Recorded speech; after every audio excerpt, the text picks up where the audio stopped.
नमस्कार, मेरा नाम सुसन्ना एक है और आज के इस वीडियो में मैं आपको बताने के लिए जा रही हूँ 3 काम जिसे आपको प्रार्थना में करना बहुत ज़रूरी है। क्योंकि जब आप ये 3 काम करेंगे तो आपको 100% आपकी प्रार्थनाओं का उत्तर मिलेगा और परमेश्वर आपसे बात करेंगे प्रार्थना में। क्योंकि हर कोई चाहता है कि परमेश्वर मुझसे बात करे, लेकिन आपको परमेश्वर की आवाज़ सुनाई नहीं देती है।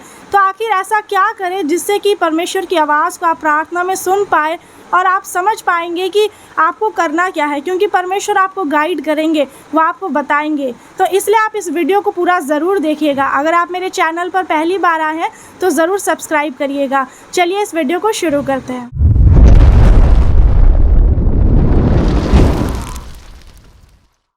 तो सबसे पहले आपको जानना ज़रूरी है कि आखिर प्रार्थना क्या होता है। क्योंकि आप प्रार्थना तो करते हैं, लेकिन उसका मतलब आप समझते नहीं है कि प्रार्थना है क्या।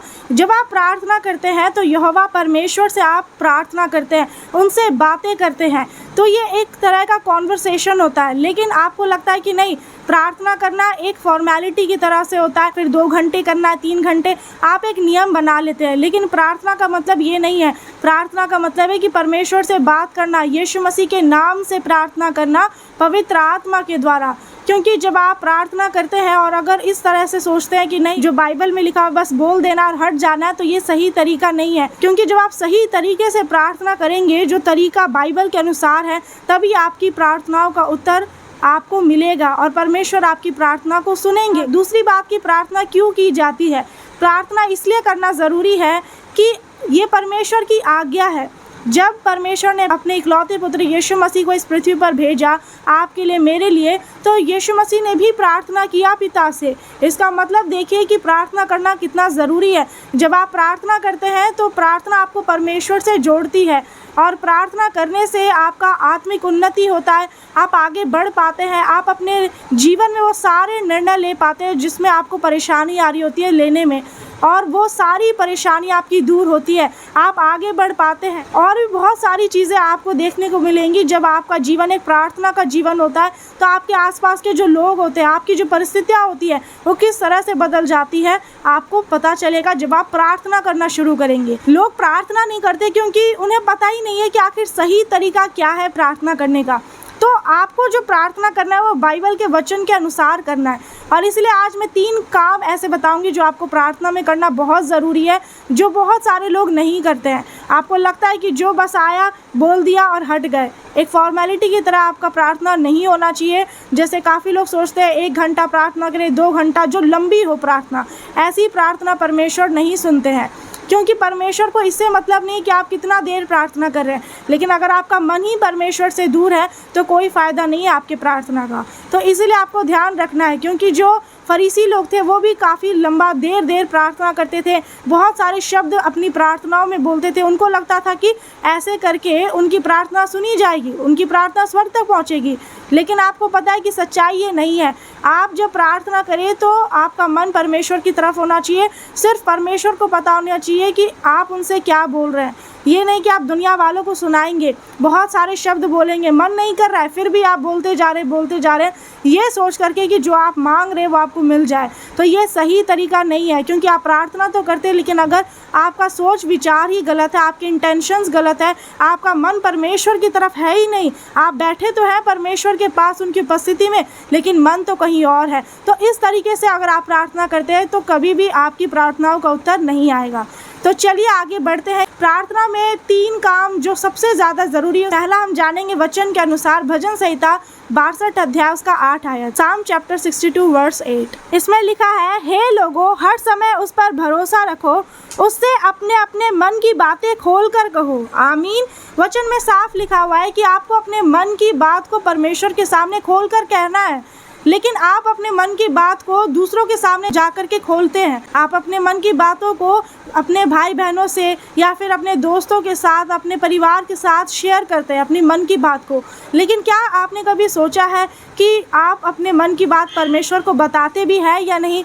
क्योंकि आप उन बातों को परमेश्वर को बताते हैं जो आपकी ज़रूरत होती है। बस जब ज़रूरत हुआ, जब आप गड्ढे में फंसते हैं, जब आप मुसीबत में फंसते हैं, तभी परमेश्वर के पास जाते हैं।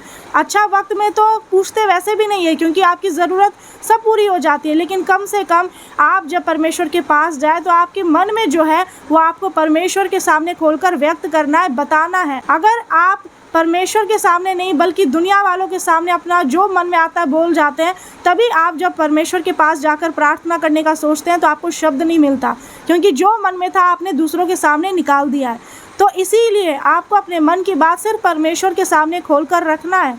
तो इसीलिए आगे से आप ध्यान रखिएगा कि जब भी प्रार्थना करिए तो आपको अगर शब्द नहीं भी मिल रहा है, आपको लग रहा है कि पता नहीं कौन सा शब्द सही रहेगा प्रार्थना में बोलना, ये बोलूँ नहीं बोलूँ, तो आप ऐसा मत सोचिए। आपके मन में दुख है तो आप अपने दुख को परमेश्वर के सामने व्यक्त करें, बताएं कि परमेश्वर मेरे जीवन में ऐसा हो रहा है, मुझे क्या करना चाहिए क्या नहीं करना चाहिए। आप परमेश्वर से जाके पूछिए। जब आपको किसी मदद की ज़रूरत है, चंगाई की ज़रूरत है, अगर आप चाहते हैं कि आपके जीवन में डिलीवरेंस नहीं मिल रहा, आपको छुटकारा नहीं मिल रहा है, तो उसके लिए आप परमेश्वर के पास पहले जाइए।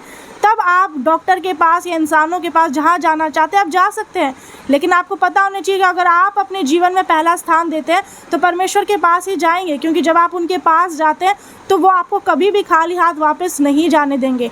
आप उनके पास गए हैं तो वो आपको अपनी शांति देंगे, वो आपको अपने भरपूर आनंद से भरेंगे, वो आपको चंगाई देंगे, आपकी ज़रूरत को उसी वक्त वो पूरा करेंगे और आपसे बात करेंगे। परमेश्वर आपसे क्यों नहीं बात करते हैं? क्योंकि आप परमेश्वर के पास गए, लेकिन आपके पास जो बोलना था, जैसे जो आपने प्रार्थना को याद किया हुआ है या कोई लिखी हुई प्रार्थना है या आपने कहीं से सीखा है, वैसी प्रार्थना अगर आप परमेश्वर के सामने जाकर करते हैं तो वो आप बोल तो लेते हैं, आपको मन में अच्छा भी लगने लगता है कि अब मैंने तो प्रार्थना कर लिया, लेकिन आपने तो परमेश्वर की आवाज़ को सुना ही नहीं और आप विश्वास भी नहीं करते हैं। क्योंकि प्रार्थना के वक्त तो आपका विश्वास बहुत होता है, लेकिन जैसे ही उठ जाते हैं तो आपका विश्वास कमज़ोर पड़ जाता है। कारण क्या है?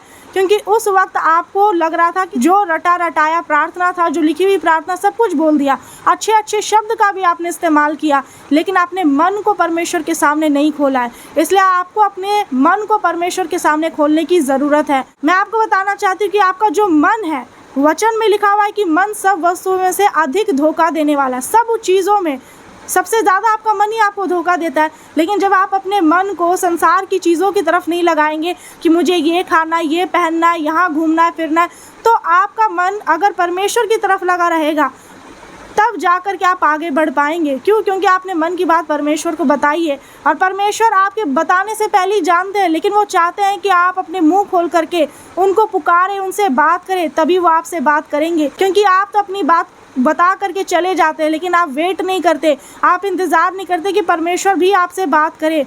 तो इसीलिए इसके लिए आपको क्या करना है? अपना पूरा ध्यान, अपना पूरा मन परमेश्वर की तरफ लगाना है। इसलिए लिखा है कि तुम अपने प्रभु परमेश्वर से सारे मन, बुद्धि, प्राण और शक्ति के साथ प्रेम करो। पूरे मन से, सच्चाई से आपको परमेश्वर को पुकारने की ज़रूरत है। परमेश्वर को पता है कि कौन इंसान दिखावे के लिए प्रार्थना कर रहा है या कौन इंसान सचमुच प्रार्थना कर रहा है। तो इसीलिए इसके लिए शब्द मायने नहीं रखते हैं। काफ़ी लोग अनपढ़ भी होते हैं, पढ़े लिखे नहीं होते हैं, लेकिन भी उनकी प्रार्थना सुनी जाती है। परमेश्वर क्योंकि मूर्खों को ही चुनते हैं, वो ऊंचे पर उठाते हैं परमेश्वर, उन्हें बड़ा आदमी बनाते हैं। क्यों? ऐसे लोग को परमेश्वर क्यों अपनी महिमा के लिए इस्तेमाल करते हैं, अपने राज्य के लिए इस्तेमाल करते हैं? क्योंकि परमेश्वर को पता है वो इंसान पढ़ना लिखना नहीं जानता, उसके अंदर कोई घमंड नहीं है, किसी चीज़ का लालच नहीं है। परमेश्वर ऐसे लोगों को चुनते हैं, ऐसे लोगों को अपने काम के लिए इस्तेमाल करते हैं। लेकिन जिस व्यक्ति के अंदर घमंड होता है कि नहीं मुझे बहुत पढ़ना लिखना आता है, मैं अच्छे से अच्छा शब्दों में प्रार्थना कर सकता हूँ, तो ऐसे लोग को कभी भी परमेश्वर पसंद नहीं करेंगे। ऐसे लोग से परमेश्वर दूर रहते हैं, क्योंकि परमेश्वर को पता है कि इनका मन परमेश्वर से खुद दूर है। तो इसलिए आपको समझना है कि एक सच्ची प्रार्थना कैसे की जाती है। आपका मन आपको परमेश्वर के सामने खोलना है। आमीन। दूसरा काम कौन सा है जो आपको करना सबसे ज़्यादा ज़रूरी है? तो वचन से जानते हैं। दानियल 6 अध्याय उसका 3 आयत में लिखा है, डैनियल चैप्टर 6 वर्स 3, जब यह देखा गया कि दानियल में उत्तम आत्मा रहती है तब उसको उन अध्यक्षों और अधिपतियों से अधिक प्रतिष्ठा मिली। यहाँ पर साफ लिखा हुआ है कि दानियल के अंदर कौन सी आत्मा रहती थी? कैसी आत्मा रहती थी दानियल के अंदर? उत्तम आत्मा, जो सबसे बेस्ट होती है, वो उत्तम आत्मा दानियल के अंदर थी। इसलिए दानियल जब गड्ढे में डाल दिए गए थे शेरों की मांद में, वहाँ पर भी वो प्रार्थना कर रहे थे और वो दिन में 3 बार प्रार्थना करते थे। 3 बार वो प्रार्थना करके घुटने टेक कर वो परमेश्वर को पुकारते थे। आपको भी इसी तरह से प्रार्थना करना है। कम से कम आप ज़्यादा समय भले ही ना दें, लेकिन 3 टाइम ज़रूर करें, दिन में 3 बार प्रार्थना। और ये वचन मैं क्यों बता रही, क्योंकि इसमें लिखा है कि दानियल के अंदर जो उत्तम आत्मा थी, इसीलिए तो वो उनका जीवन था, वो एक प्रार्थना का जीवन था। लेकिन आज आपका जीवन कैसा है? आज आपका जीवन में शर्मिंदगी भरी हुई है। आज आपके जीवन में लड़ाई झगड़ा, क्रोध, दुष्टात्मा, शैतानी कार्य, ये सारी चीज़ों ने आपको आगे पीछे से घेर रखा है। लेकिन परमेश्वर आपको आगे पीछे से घेर के रखना चाहते हैं। परमेश्वर चाहते हैं कि आप उनमें बने रहे। तो इसके लिए आपको उत्तम आत्मा की ज़रूरत है। तो दूसरा काम आपको यही करना है कि आपको प्रार्थना में परमेश्वर से वो उत्तम आत्मा मांगना है जो दानियल के पास थी। आप परमेश्वर से बोलिए कि परमेश्वर मुझे उत्तम आत्मा दे, जो जैसे दानियल के पास थी, ताकि मेरा मन प्रार्थना में लगे। जब आप परमेश्वर से मांगते हैं तो वचन में लिखा है कि मांगो तो तुम्हें दिया जाएगा, ढूंढो तो तुम पाओगे, खटखटाओ तो तुम्हारे लिए खोला जाएगा। आप मांगेंगे नहीं तो आपको मिलेगा नहीं। ठीक है, काफ़ी लोग सोचते हैं परमेश्वर को पहले से ही पता, मैं क्यों मांगूं, मैं मांग मांग करके थक गया हूँ। ऐसा नहीं है। आपका जो प्रार्थना निवेदन है जो आप परमेश्वर के सामने रखते हैं, जो आपका प्रार्थना निवेदन 1 साल पहले था, 1 महीने पहले था, वो आज भी होना चाहिए। तो इसीलिए आप परमेश्वर से जो कुछ मांगे तो आप विश्वास करें कि परमेश्वर आपको ज़रूर देंगे। क्योंकि जो मांगता नहीं है वो इसलिए नहीं मांगता कि उन्हें लगता है कि परमेश्वर नहीं दे सकते हैं। लेकिन आपको पता होना चाहिए कि जिस परमेश्वर की हम उपासना करते हैं, आराधना करते हैं, वो असंभव को संभव करने वाले परमेश्वर है। तो इसीलिए आपको उत्तम आत्मा परमेश्वर से मांगना है। जब आप मांगेंगे परमेश्वर वो उत्तम आत्मा आपको देंगे। फिर आप देखेंगे कि जब आप प्रार्थना करने के लिए जाएंगे परमेश्वर के पास, आप बाइबल के वचनों को पढ़ेंगे, आपका मन लगेगा, आपको बुद्धि मिलेगा, ज्ञान समझ। क्यों? क्योंकि वो उत्तम आत्मा मिलेगा जो दानियल के अंदर थी। आज परमेश्वर चाहते हैं कि वो अपनी आत्मा सब मनुष्य पर उंडेले, लेकिन वो बोल तो दिए हैं, लेकिन हर इंसान अपने आप को ऐसे बनाकर रखना नहीं चाहता है। क्योंकि परमेश्वर का आत्मा उस व्यक्ति के जीवन में काम करता है जिसके अंदर परमेश्वर के पीछे चलने की एक इच्छा होती है, एक जिज्ञासा होती है कि परमेश्वर के पीछे मुझे चलना है। तो इसीलिए आप अपने मन को परमेश्वर की तरफ लगाएं, उत्तम आत्मा परमेश्वर से प्रार्थना में मांगना शुरू करें। आमीन। आपने 2 काम जान लिया जो कि आपको प्रार्थना में करना बहुत ज़रूरी है। तीसरा काम क्या है कि आपको शैतान को आग लगाना है। ये काफ़ी लोग नहीं करते हैं, क्योंकि आप सब कुछ भी कर लेते हैं, माफ़ी मांगना, जितनी चीज़ें, सब कुछ भी अगर आपने कर लिया है, आप अपने मन की बात को भी खोलकर परमेश्वर के सामने रखते हैं, और अगर आप उत्तम आत्मा भी मांगते हैं। लेकिन तीसरा काम अगर आप नहीं करते हैं तो आपको कभी भी परमेश्वर की आवाज़ सुनाई नहीं देगी, आप कभी आगे नहीं बढ़ पाएंगे। क्योंकि आप चाहे कितनी भी कोशिश करेंगे लेकिन आप शैतान का सामना नहीं कर पाते हैं। क्यों?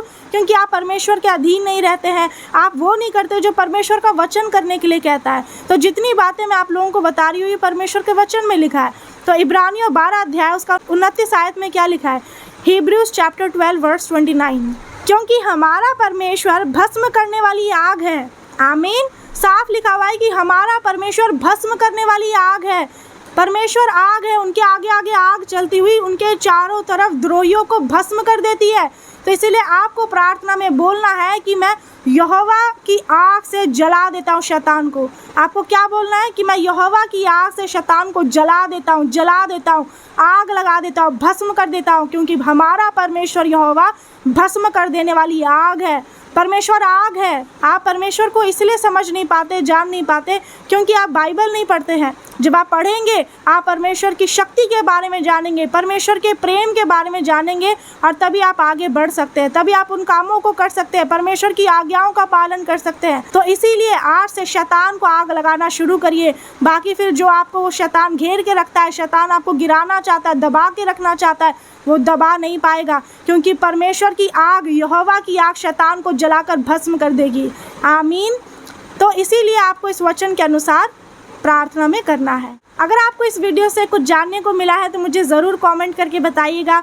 आप चाहते हैं कि और भी लोग इस वचन के द्वारा आशीषित हो पाए और वो भी प्रार्थना करना सीखें। अगर आप चाहते हैं कि दूसरे भी परमेश्वर के रास्ते में आगे बढ़े तो आप इस वीडियो को 1 लोगों के पास तो ज़रूर शेयर करिएगा, ताकि परमेश्वर का वचन पूरी दुनिया में फैलने पाए। और मुझे कमेंट करना नहीं भूलिएगा, और कमेंट करके क्या बोलना है? कि मैं यीशु पर विश्वास करता हूँ। I believe in Jesus. Comment करिएगा। God bless you all. सभी को नमस्कार।